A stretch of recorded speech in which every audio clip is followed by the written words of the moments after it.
A dagger glinted in the torchlight. A trembling hand gripped it tighter, knowing that tomorrow it would taste history. Somewhere in the silent streets of Rome, 60 men swore an oath in the dark. No crowds cheered, no soldiers marched, only whispers. The tyrant must fall, or Rome is lost. Above them, the marble gods looked down on a city that had forgotten its own vows. The Republic was a shadow of itself, and in that shadow, one man's name ruled every heartbeat. By dawn, blood would stain the Senate floor. By dusk, the city would ask the question it never dared to speak aloud.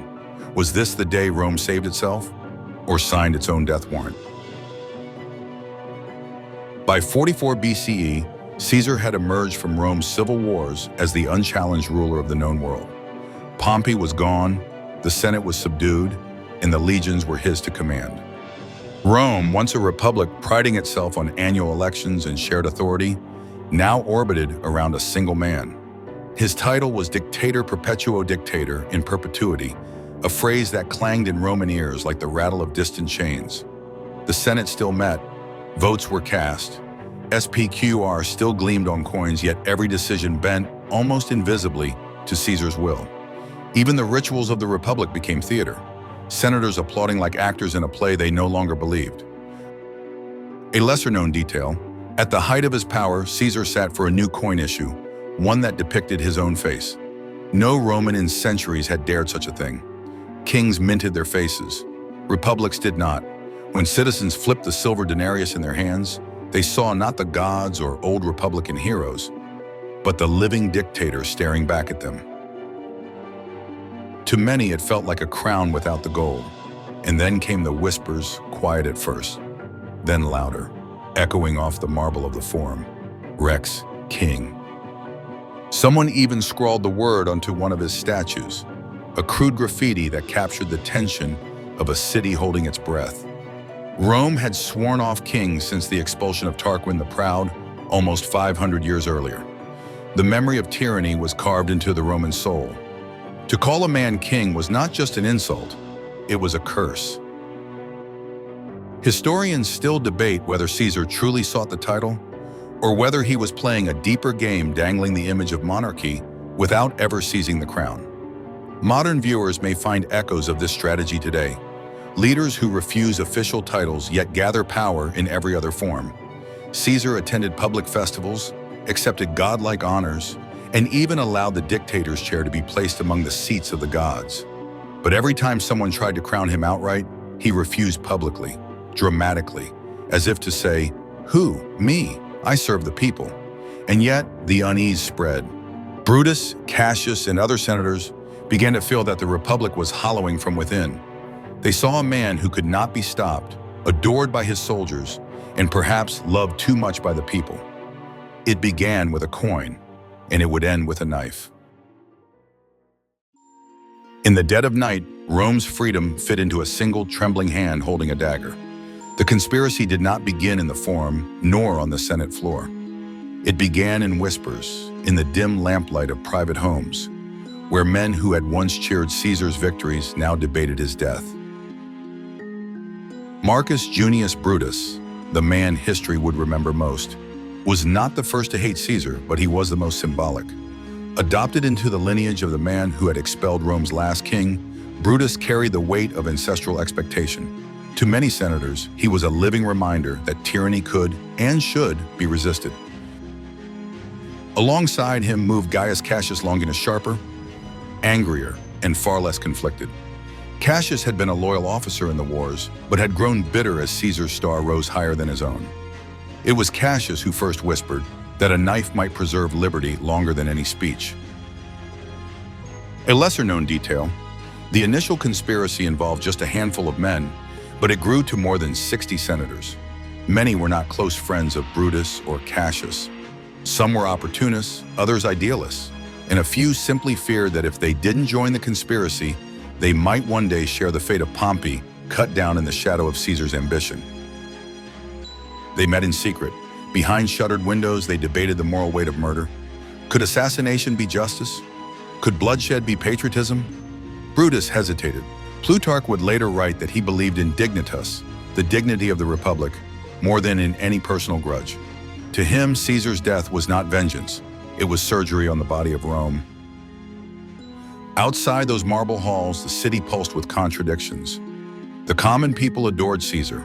They saw the games, the feasts, the debt relief, and the land grants to soldiers. He had given them spectacle and security after decades of civil war. But among the patricians, unease hardened into resolve. Historians still debate whether Brutus truly led the conspiracy or simply served as its moral shield. Ancient sources describe him as the soul of the plot, but modern scholars argue that Cassius and others manipulated his reputation. Without Brutus, the killing might look like ambition. With him, it looked like salvation. One by one, daggers were promised. A date was chosen, the Ides of March, 44 BCE. A Senate session in Pompey's theater would bring Caesar into their reach. Ironically, the hall of a man he had defeated in war would become the stage for his own undoing. The conspirators swore an oath beneath the stars, their hands brushing the cold metal of their hidden blades. In their minds, they were not traitors, but heirs of a sacred duty reviving a republic that had withered under the shadow of one man. Modern viewers may feel an uneasy echo here. The belief that removing a single leader can restore a system already corroded from within. Like many regime changes in history, the plan relied not on policy, but on blood. And so, in the quiet streets of Rome, the Senate prepared for theater, a performance in which the actors would wear togas instead of armor, and the curtain would fall in crimson. The morning sky over Rome looked calm. Too calm for a city about to watch its own heart stop beating. It was the Ides of March, 44 BCE. Julius Caesar awoke to a world that felt both ordinary and heavy with omens. His wife, Calpurnia, had spent the night tormented by dreams of his death, a vision of his statue bleeding, and Romans washing their hands in the flow. Outside, reports swirled of strange signs, animals refusing sacrifice, and a soothsayer who had already warned him, "Beware the Ides of March." But Caesar, ever the performer, refused to play the role of a frightened man. He lingered in his home at first, half convinced by Calpurnia to avoid the Senate that day. Yet fate, or perhaps pride, intervened. Decimus, one of the conspirators, arrived to coax him out. He argued that the Senate might see his absence as an insult, even a confession of fear. And so Caesar dressed in his crimson-bordered toga and stepped into the streets, unaware or perhaps unwilling to believe that he was walking into history. The location was not the Senate's usual hall, which was under renovation, but Pompey's theater, an ironic stage for betrayal.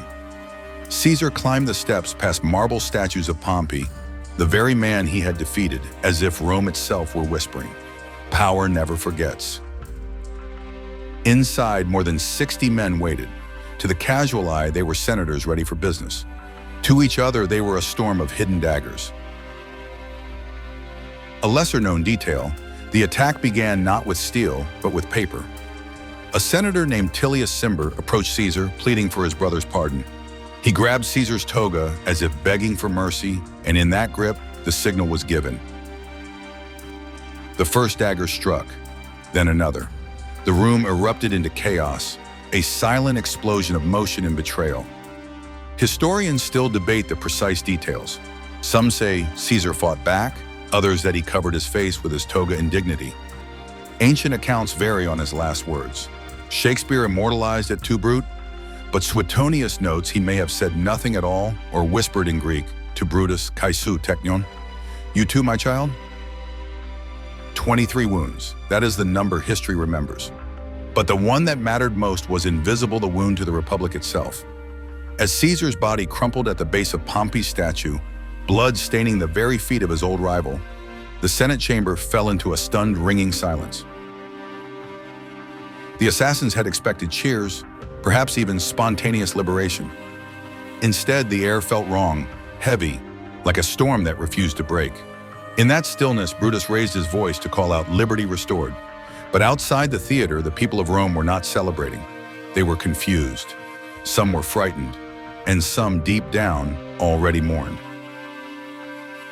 Modern viewers might see the irony. The conspirators killed one man to save a system, but the system was already too brittle to hold without him.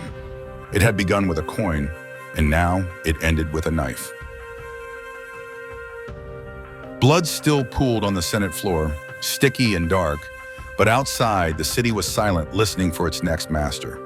The conspirators had imagined a different Rome. They saw themselves as liberators, men reenacting the sacred myth of the Republic, the righteous slaying of a would-be king. Brutus, heir to the man who had cast out Rome's last monarch, believed history would echo. He imagined the forum erupting in cheers, the people hoisting him aloft, voices shouting freedom, liberty restored. But Rome had changed. 5 centuries of Republican tradition had been worn thin by ambition, corruption, and civil war. The Senate was now a stage. The real power lived in armies and loyalty, not in speeches and votes. To the common people, Caesar was not merely a politician. He was bread after famine, games after grief, safety after years of chaos. He was the man who fed their families and filled their streets with celebration. His shadow stretched beyond the Senate walls, into the markets, the countryside, and every soldier's camp along the frontiers. When Brutus and Cassius slipped through the streets, daggers hidden beneath their togas, their liberation tasted strangely hollow. They tried to rally support on the Capitoline Hill, raising their voices like actors performing a scene they had rehearsed in secret. "We have killed a king! Rome is free!" they cried. But their response was not thunderous. It was a whisper. Doors stayed closed, shutters creaked but did not open. The people of Rome were not celebrating, they were calculating. The memory of civil war was still raw, carved into the Roman psyche. They remembered Sulla's purges, Marius's mobs, and the endless years when the city bled itself dry. The idea of liberty sounded noble in theory, but the fear of blood in the streets was stronger. A lesser-known detail, Mark Antony, Caesar's loyal co-consul and political partner, had fled the Senate during the attack, fearing he might be next. But Antony was not a man to remain in the shadows for long. When he returned, he brought not soldiers, but theater. He understood what Brutus and Cassius did not. Power is not seized by daggers alone. Power is seized by narrative. First, he offered the conspirators amnesty, presenting himself as a bridge between vengeance and mercy. Behind the scenes, he secured Caesar's will, papers, and treasury, the tools of loyalty that outlived the man himself. Then came the funeral, where Antony would turn grief into a weapon sharper than any blade. He did not speak as a politician. He spoke as a man wounded, as Rome's grieving son. Before the crowd, he unfurled Caesar's blood-soaked toga. 23 slashes marked the cloth, each tear a silent accusation. He named the conspirators, one by one, letting the people imagine each dagger strike. The Senate had spilled blood. Antony gave it a voice. Rome ignited. Citizens who had cowered behind doors now filled the streets in fury. They tore down the homes of the conspirators, lit pyres in the forum, and built a monument of fire for the man they had lost. In that glow, a terrible truth emerged. Brutus and Cassius had killed a man, but not the myth of him. Historians still debate whether Brutus fatally misread the soul of his own city. Plutarch and Appian paint him as a philosopher among wolves, a man fighting for ideas in a world ruled by appetite and fear. The republic he loved was already a ghost, and he mistook memory for reality. Without Caesar's singular force, the Senate seemed weak, the conspirators divided, and the streets unpredictable. Modern parallels almost write themselves. When power condenses into a single figure, removing the figure rarely restores the system. It often hastens its transformation. Assassination may claim the moment, but narrative wins the future, and in that contest, Mark Antony was already writing the next chapter. In the tense days that followed, Rome held its breath on the edge of chaos. The liberators called themselves saviors. The streets whispered another word, murderers. And in the silence between those whispers, the Republic trembled, already tilting toward an empire that no blade could stop. In that silence, Rome waited for its next ruler, and history was already choosing his name. A knife meant to save a republic became the tool that buried it. Brutus and Cassius, the self-styled liberators, left Rome not to applause but to whispers. No laurel crowns, no triumphant procession, only the cold shadow of a city that refused to cheer. Their daggers had cut Caesar's flesh, yes, but they had missed the heart of his legacy. To the Roman people, the memory of civil war still loomed larger than any abstract ideal of liberty. They remembered the terror of armies clashing in the streets, of neighbors turning against neighbors, of Sulla and Marius and the endless carousel of blood that had scarred a generation. They wanted safety, they wanted bread, they wanted a name to rally around, and Caesar, dead or alive, still gave them that. The Senate tried to govern in the uneasy silence that followed the Ides of March. Speeches were made, amnesties debated, and the word freedom was tossed into the air like incense, but it rang hollow. Rome was a cauldron of tension, simmering with fear, confusion, and rumor. Every citizen wondered, who rules us now? Who commands the legions? Who feeds the city? Mark Antony stepped into that silence with the instincts of a showman. He had been Caesar's loyal lieutenant, his co-consul, his drinking companion, and now his heir in emotion, if not yet in law. He understood the theater of power. Antony knew that the crowd would not read laws, but they would read blood. At Caesar's funeral, he gave them a performance that has echoed through history. First, he displayed the blood-stained toga, the white cloth slashed with 23 rents, stiffened with the final breath of a man who had ruled the world. Then, in a voice that trembled just enough to be believed, he named each wound and each betrayer, as though Caesar himself were calling from beyond the grave. The crowd erupted. They wept. They raged. They swore vengeance. And when Antony read Caesar's will aloud, he turned grief into loyalty. Every citizen would receive money. Every soldier would receive gifts and land. The dictator who had refused a crown in life now ruled from the grave. Even in death, he fed his people and rewarded his army. The assassins had killed a man, but they had not killed the story he had written about himself. A lesser-known detail, Caesar's will also revealed a name few in the crowd yet feared: Gaius Octavius, a slight 18-year-old student in Illyricum. Caesar had adopted him as son and heir. History would remember him as Augustus, the first true emperor of Rome. In that moment, though, he was just a boy, but a boy carrying Caesar's name was more dangerous than any senator's dagger. Rome spiraled once more into civil war. The liberators fled eastward, rallying legions and declaring themselves the last guardians of the Republic. Antony and Octavian, so different in age and temperament, formed an uneasy alliance. The second triumvirate, sworn to avenge Caesar and crush his murderers. It was a pact forged in blood and ambition, and it gave the people a simple narrative: the son avenges the father. 2 years later, in 42 BCE, on the plains of Philippi in Macedonia, that narrative reached its brutal conclusion. The dream of a restored republic shattered under the weight of armies and destiny. Cassius fell on his own sword, believing all was lost. Brutus, the philosopher turned assassin, followed soon after, choosing death over capture.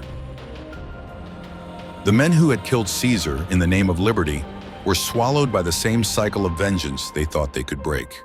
Historians still debate the morality of their act. Were Brutus and Cassius patriots acting too late to save a decaying system? Or naive idealists who misread the soul of their own city? Some call the Ides of March the last heroic gasp of the Republic. Others say it proved the Republic had died long before, hollowed out by ambition, corruption, and war. Looking at Rome's fate, modern viewers may recognize the pattern. When power condenses into one figure, general, president, or populist, removing that figure rarely restores the old order. More often, it accelerates the transformation. Brutus thought he was saving Rome. Instead, he cleared the path for Augustus. And so, the knife that ended Caesar's life carved the road to monarchy. The Republic became a memory, a story senators told themselves, while emperors ruled in truth. The very men who shouted freedom ensured that no Roman would ever vote in a free republic again. Rome had traded kings for killers, and then killers for emperors. And in that exchange, history turned a page it would never turn back. The marble floors of the Senate are dry now. The daggers have rusted. And yet, The echo of that day still lingers. The Ides of March was more than a murder. It was a question carved into history. A question Rome itself never answered. Julius Caesar fell beneath the hands of men who swore they loved the Republic more than life. They called it justice, they called it salvation. But the streets of Rome whispered another word: power. What if Brutus was wrong? What if Caesar was right? Or what if both men were simply pieces of a game that had already outgrown the Republic? The story doesn't end with a body on the Senate floor. It twists into civil wars, exiles, and a young heir rising from the shadows. A boy named Octavian, who would finish what Caesar began. So before we close the chapter, ask yourself, was the assassination of Julius Caesar an act of patriotism or the final betrayal of Rome? And perhaps the more dangerous question is this: if history repeated itself today, which side would you take? Because history is not done asking, and Rome is not done speaking.